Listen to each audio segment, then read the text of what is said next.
ಸ್ವಾಮಿ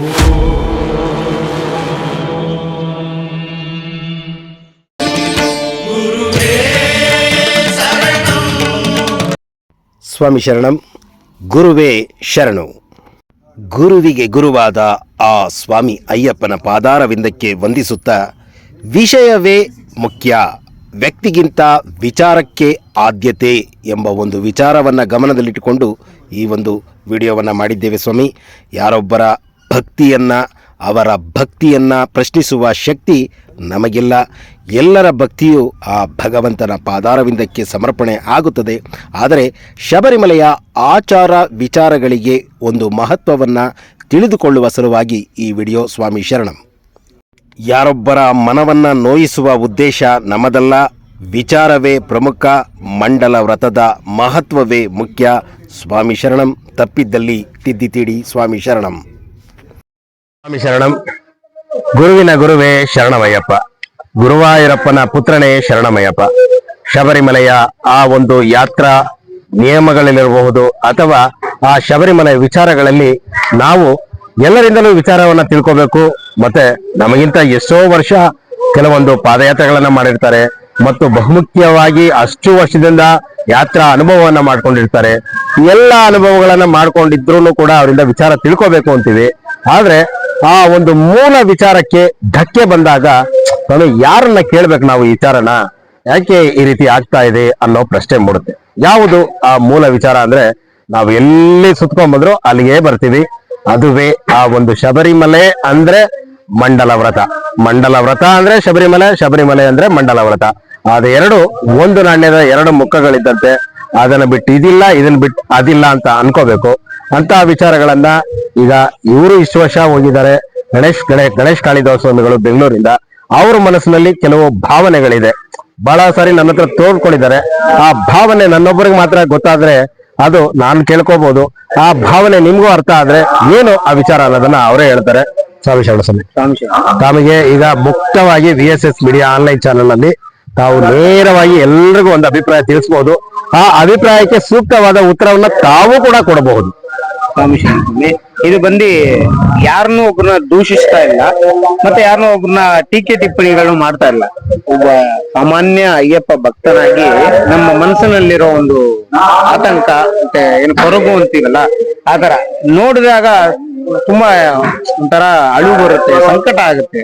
ಯಾಕೆಂದ್ರೆ ಈಗ ಗೊತ್ತಿಲ್ಲದೆ ಇರೋ ಸ್ವಾಮಿಗಳಿದ್ದಾರೆ. ಈಗ ನಾವ್ ಹೇಳ್ತೀವಿ ಯುವಕರು ಈಗ ಮಾಲೆ ಹಾಕ್ತಾರೆ, ಒಂದು ದಿನ ಮಾಲೆ ಹಾಕೊಂಡು ಹೋಗ್ತಾ ಇರ್ತಾರೆ. ಅವ್ರುಗಳು ತಪ್ಪು ಮಾಡ್ಬೇಕಾರೆ ಅದ್ಯಾವ ಒಂದು ಸಣ್ಣ ಮಗು ತಪ್ಪು ಮಾಡ್ತಾ ಇದೆ, ಅದು ತಿದ್ಕೊಳ್ಳುತ್ತೆ. ಈಗ ಇಂತ ಕೆಲವೊಂದು ಸುಮಾರು ನಾವೊಂದು 4 ವರ್ಷದಿಂದ ಹತ್ರ ನೋಡ್ತಾ ಇದ್ದೀವಿ. ನಮ್ಮ ಅಂತ್ಯಸ್ವಾಮಿಗಳು ಯಾವಾಗ ನಮ್ಗೆ ಈ ಫೇಸ್ಬುಕ್ ಪೇಜ್ ಎಲ್ಲ ಓಪನ್ ಮಾಡಿದಾಗೆಲ್ಲ ಮಂಡಲ ವ್ರತದ ಹೇಳಿದಾಗ ಅವಾಗಿಂದ ಮತ್ತೆ ನಮ್ಮ VSS ಮೀಡಿಯಾ ಆನ್ಲೈನ್ ಚಾನೆಲ್ ಎಲ್ಲ ಬಂದಾದ್ಮೇಲೆ ಸುಮಾರು ಸ್ವಾಮಿಗಳು ಬದಲಾಗಿದ್ದಾರೆ.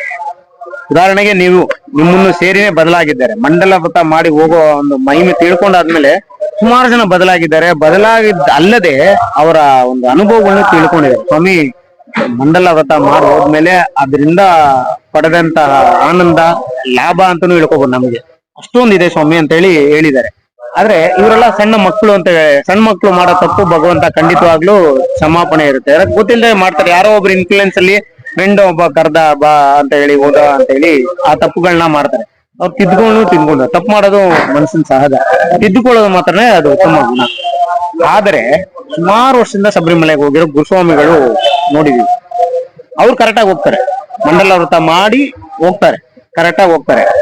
ಬಟ್ ಬೇರೆಯವ್ರನ್ನ ಗೈಡ್ ಮಾಡ್ಬೇಕಾರೆ ಪರವಾಗಿಲ್ಲ 3 ದಿನ ಹೋಗಿ, 3 ದಿನ 18 ದಿನ ಹೋಗ್ಬೋದು ಅಂತಾನು ಹೇಳ್ತಾರೆ. ಮತ್ತೆ ಇನ್ನೊಂದು, ಆ ಗುರುಸ್ವಾಮಿಗಳೇ ಮಂಡಲ ವ್ರತದ ಬಗ್ಗೆ ಸುಮಾರು ಕಡೆ ಮಾತಾಡ್ಬಿಟ್ಟು ತಿಂಗಳ ಪೂಜೆಗೆ ಹೋಗ್ತಾರೆ, ಮಾಸ ಪೂಜೆಗಳಿಗೆ ಹೋಗ್ತಾರೆ, ಮಂಡಲ ವ್ರತ ಇಲ್ಲದೆ ಹೋಗ್ತಾರೆ, ಮಾಲೆ ಹಾಕೊಂತಾರೆ, ಹೋಗ್ತಾರೆ. ಸೊ ಇನ್ನೂ ಸುಮಾರು ಜನ ನೋಡಿದೀನಿ. ಅವ್ರ ಏರಿಯಾದಲ್ಲಿ ಯಾರೋ ಒಬ್ರು ಹೋಗ್ತಾರೆ ಅಂದ್ರೆ ಅವಾಗ ಮಾಲೆ ಹಾಕೊಂಡು ಇರುಮುಡಿ ಕಟ್ಟಿ ಅವ್ರನ್ನ ಕಳಿಸ್ಬಿಟ್ಟು ಬಂದು ತಿರ್ಗಾ ಮಾಲೆ ಬಿಚ್ಚಿ ಇರ್ತಾರೆ. ಅಂತ ಗುರುಸ್ವಾಮಿಗಳನ್ನ ನೋಡಿದ್ರೆ ಇದನ್ನ ಇವರು ಏನ್ ಹೇಳ್ಕೊಡ್ತಾ ಇದಾರೆ ಅಂತ ಮುಂದಿನ ಪೀಳಿಗೆಗೆ. ಈಗ ಅವ್ರನ್ನ ನೋಡಿತಾನೆ ಅವ್ರು ಕಲಿತಾರೆ. ಅವರು ಮುಂದಕ್ಕೆ ಇದನ್ನೇ ಮಾಡಲ್ವಾ ಅಂತ ಗುರುಸ್ವಾಮಿಗಳನ್ನ ಮಾತ್ರ ಕೇಳ್ತೀನಿ. ಯಾಕಂದ್ರೆ ಇದ್ರಲ್ಲಿ ನಾನು ತಪ್ಪಾಗಿ ಏನು ಹೇಳ್ತಾ ಇಲ್ಲ, ನಾನು ನೋಡಿ ನನ್ನ ಕೊರಗನ ಹೇಳ್ಕೊಂತ ಇದ್ದೀನಿ. ದಯವಿಟ್ಟು ಇಂಥ ಒಂದು ಗುರುಸ್ವಾಮಿ ಅಂತ ಅನ್ನಿಸ್ಕೊಂತೀರಾ, ಗುರುವಿಗೆ ಗುರು ಅಯ್ಯಪ್ಪ ಒಬ್ರೇನೆ. ಇಲ್ಲೇನಿದ್ರು ನಮ್ಮನ್ನ ಗುರುಸ್ವಾಮಿನವರು ಮಾರ್ಗದರ್ಶಕರು, ನಮ್ಗೆ ಹೇಳ್ಕೊಡೋರು ಗುರು ಅಷ್ಟೇ. ಎಲ್ಲಾರ್ಗು ಗುರು ಶಬರಿಮಲೆಯಲ್ಲಿರೋ ಸ್ವಾಮಿ ಅಯ್ಯಪ್ಪ, ಅವ್ರೆಲ್ಲವನ್ನೂ ನೋಡ್ತಾ ಇದ್ದಾರೆ. ನೀವು ಗುರುಸ್ವಾಮಿಯಾಗಿ ಇದ್ದಿ ನೀವೇ ತಿಂಗಳ ಪೂಜೆಗಳಿಗೆ ಹೋಗ್ತೀರಾ. ನಾವು ಸುಮಾರು ಸ್ವಾಮಿಗಳು ನೋಡಿದೀನಿ. ಕೆಲವೊಬ್ರು ಶಬರಿಮಲೆಗೆ ಹೋಗಿ ಅಲ್ಲಿ ಹೋಗಿ ಮಾಲೆ ಹಾಕೊಂಡ್ ಬರೋರ್ನು ಕೇಳಿದೀನಿ ನಾನು ವಿಷಯಗಳನ್ನ.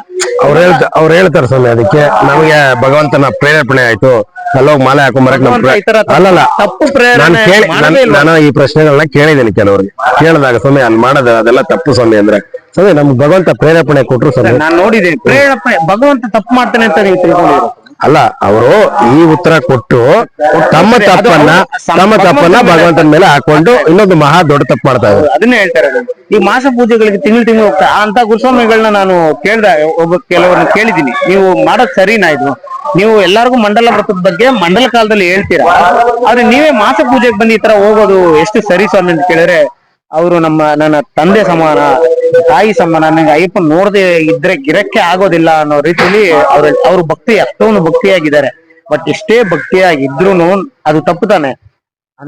ಅಂತ ಗುರುಸ್ವಾಮಿಗಳಿಗೆ ನಾನು ಅವರ ಪಾದಕ್ಕೆ ನಮಸ್ಕಾರ ಮಾಡಿ ಕೇಳ್ತೇನೆ, ದಯವಿಟ್ಟು ನೀವು ಆ ಮಂಡಲ ಕಾಲದಲ್ಲಿ ಮಾತ್ರ ಮಂಡಲ ವ್ರತ ಇದ್ದು ಹೋಗಿ ಮಾಸ ಪೂಜೆಗಳಿಗೆ ನೀವು ಹಾಗೆ ಹೋಗೋದು ನನ್ನ ಪ್ರಕಾರ ತಪ್ಪು ಸ್ವಾಮಿ. ದಯವಿಟ್ಟು ಅಂತ ಗುರುಸ್ವಾಮಿಗಳ ಪಾದಕ್ಕೆ ನಮಸ್ಕಾರ ಮಾಡ್ಕೊಳ್ತೀನಿ. ನೀವು ಅಂತ ವಿಷಯಗಳನ್ನ ಮಾಡಬೇಡಿ, ದಯವಿಟ್ಟು ಮಾಡಬೇಡಿ. ನೀವು ಮಾಸ ಪೂಜೆಗೆ ಹೋಗಕ್ಕೆ ನಮ್ಗೆ ವ್ರತ ಇದ್ದೀವಿ ಅಂತ ಸ್ವಾಮಿ ಶರಣಂ. ಇಲ್ಲಿ ಅವರು ಹೇಳಿದ್ದು ವಿಚಾರ ಎಲ್ಲ ಕರೆಕ್ಟ್, ಆದ್ರೆ ಅವ್ರ ಪ್ರಕಾರ ಅಲ್ಲ, ಆ ಆಚಾರ ವಿಚಾರದ ಪ್ರಕಾರ ತಪ್ಪು. ಅದನ್ನ ಅವರು ನಮ್ ಪ್ರಕಾರ ಅಂತ ಅನ್ಕೊಬಿಟ್ಟಿದ್ದಾರೆ. ಅಂದ್ರೆ ಅಷ್ಟು ಆ ಮಂಡಲ ವ್ರತನ ನಮ್ಮ ಆ ಭಗವಂತನಿಗೆ ನಾವು ಸಮರ್ಪಿಸುವ ನಿರ್ಮಲವಾದ ಭಕ್ತಿ ಅನ್ಕೊಂಡಿದ್ದಾರೆ. ಆಚಾರ ವಿಚಾರಗಳನ್ನ ಯಾರೇ ಮಾಡಿದ್ರು ತಪ್ಪು, ಆ ತಪ್ಪನ್ನ ಮಾಡಬೇಡಿ ಅಂತ ವಿನಮ್ರವಾಗಿ ಅವ್ರು ಕೇಳ್ಕೊಳ್ತಾ ಇದಾರೆ. ಯಾಕೆ ಅಂದ್ರೆ ಮುಂದಿನ ಪೀಳಿಗೆಗೆ ಇದೊಂದು ಇದಾಗ್ಬಿಡುತ್ತೆ. ಅವರು ಗುರುಸ್ವಾಮಿನೇ ಹಿಂಗ್ ಹೋದ್ರಲ್ಲ, ನಾವು ಹೋಗ್ತೀವಿ ಅಂತ ಹೇಳ್ತಾರೆ. ಅವಾಗ ಆ ಪಾಪದ ಲೆಕ್ಕ ಗುರುಸ್ವಾಮಿಗೆ ಬಂದ್ ಸೇರುತ್ತೆ. ಯಾರ ಆ ತಪ್ಪನ್ನ ಮಾಡಿ, ಈಗ ನಾನು ಆ ತಪ್ಪನ್ನ ಮಾಡಿ ನನ್ನ ನೋಡಿ ಒಬ್ರು ಆ ತಪ್ಪನ್ನ ಮಾಡ್ತಾರೆ ಅಂದ್ರೆ ಅವ್ರಿಗೆ ಆ ಪಾಪದ ಲೆಕ್ಕ ಬರಲ್ಲ, ನನ್ನ ಮೇಲೆ ಬರುತ್ತೆ. ಅಂತ ಒಂದು ನೀವು ಯಾಕೆ ಮಾಡಕ್ ಹೋಗ್ತೀರಾ ಅಂತ ಬಹಳ ಸರಳವಾಗಿ ಹೇಳೋ ವಿಚಾರ ಏನು ಅಂದ್ರೆ, ಈಗ ಯಾರೋ ಒಬ್ರು ಅವ್ರು ಹೇಳಿದ್ರು ಮೊದಲನೇ ವರ್ಷ ಹೋಗೋರು ಹಂಗ ಹೋದ್ರು, ಗೊತ್ತಿಲ್ಲದೆ ಹೋದ್ರೆ ಅದು ತಪ್ಪಲ್ಲ ಸ್ವಾಮಿ. ಗೊತ್ತಿರಲ್ಲ ಆ ವಿಚಾರ, ಗೊತ್ತಿಲ್ಲದೆ ಹೋಗಿ ನೀವು ಎಷ್ಟೇ ದಿನ ಹೋದ್ರು ಗೊತ್ತಿದ್ದು ಮಾಡ್ತೀರಾ ನೋಡಿ, ಅದು ಮಹಾ ತಪ್ಪು. ಅದು ನೀವು ಇನ್ನೊಬ್ಬರಿಗೆ ಮಾರ್ಗದರ್ಶಕರಾಗಿ ತಿಳಿಸುವಂತ ವಿಚಾರವಂತಕರಾಗಿ ಅಂತ ತಪ್ಪನ್ನ ಮಾಡಿದ್ರೆ ಆ ತಪ್ಪಿಗೆ ಆ ಒಂದು ಅರ್ಥಕ್ಕೆ ಏನು ಒಂದು ಉತ್ತರ ಸಿಗುತ್ತೆ ಅನ್ನೋದನ್ನ ಅರ್ಥೈಸ್ಕೊಳ್ಳಿ. ಸ್ವಾಮಿ ಅಯ್ಯಪ್ಪ ಎಲ್ರಿಗೂ ಇಷ್ಟ ಆದದ್ದು ನಿಜವಾಗ್ಲು. ಯಾಕೆ ಅಂದ್ರೆ ಯಾವುದೇ ದೇವರ ಹೆಸರು ಹೇಳಿದಾಗ್ಲೂ ಆಯ್ತು ಸ್ವಾಮಿ, ಸ್ವಾಮಿ ಶರಣು, ಗೋವಿಂದ ಅಂದ್ರೆ ಗೋವಿಂದ ಸ್ವಾಮಿ, ತಿರುಪತಿ ನಮ್ಮ ಮನೆ ದೇವರು, ಈಶ್ವರ ಆಯ್ತು ಸ್ವಾಮಿ ಅಂತ ಅಂತೀವಿ, ಓಂ ನಮ ಶಿವ ಅಂತೀವಿ.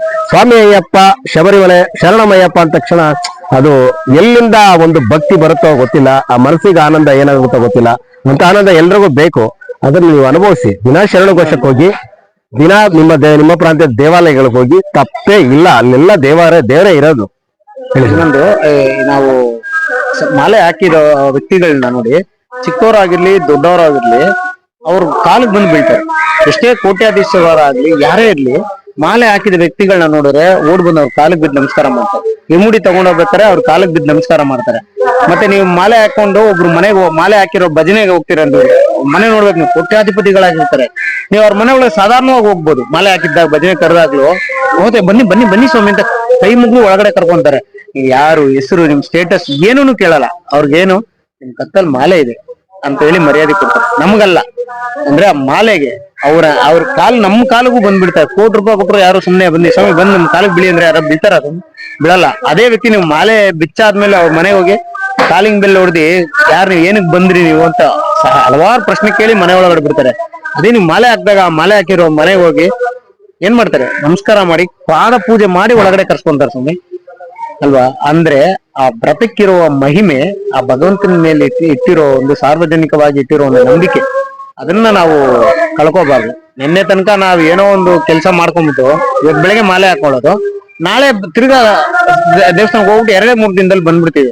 ಅವಾಗ ಅವ್ರು ನಮ್ಮನ್ನ ದೇವ್ರು ಅಂತ ಅನ್ಕೊಂಡು ನಮ್ಗೆ ಕಾಲಕ್ಕೆ ಬಿದ್ರಲ್ಲ, ಅವ್ರ ಮನಸ್ಥಿತಿ ಹೇಗಿರ್ಬೇಕು? ಏನು ನಾವು ದೇವ್ರು ಅಂತ ಅನ್ಕೊಂಡು ಅವ್ರು ಇದು ಮಾಡ್ದು, ಭಗವಂತನ ನಮಗೆಲ್ಲ ಸಿಕ್ಕಿರೋಂತ ಮರ್ಯಾದೆ ಆಗ್ಲಿ ಇದು ಎಲ್ಲಾನು ಭಗವಂತನಿಗೆ ಸೇರೋದು, ನಮಗಂತೂ ಇಲ್ಲ.